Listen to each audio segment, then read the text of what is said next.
मित्रांनो, आता आयफोन कशाला घ्यायचा? ओप्पोने नुकतंच नवीन अपडेट आणलंय, जे बघून तुम्हाला लोक विचारतील हा ओप्पोचा मोबाईल आहे की आयफोन आहे. ओप्पोचं जे नवीन अपडेट आलंय कलर OS 16, यामध्ये तुम्हाला iOS सारखे कंट्रोल पॅनल बघायला मिळतील. त्याचे आयकॉन्स, स्लिक डिझाईन सगळं as it is same to same iOS 16 सारखं आहे.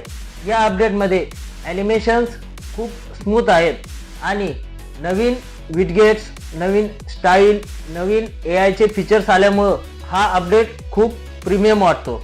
ओप्पोने खरंच ॲपलला जोरदार टक्कर दिलेली आहे. अरे देवा, ये गडबड आहे बाबा. पण मित्रांनो, हा अपडेट सगळ्यांना नाही. जानेवारी 2026 पर्यंत ओप्पोच्या सगळ्या मोबाईलला हा कलर OS 16 अपडेट येणार आहे. तर ज्यांना अपडेट करता येत नसेल किंवा अपडेट करायला काही प्रॉब्लेम असेल तर मेसेज करा किंवा शॉपला व्हिजिट करा. आपल्या शॉपचा पत्ता आहे मेट्रो मोबाईल्स, HDFC बँकेच्या समोर मान आणि स्वप्नील सेल्स, हिंजवडी. धन्यवाद मित्रांनो.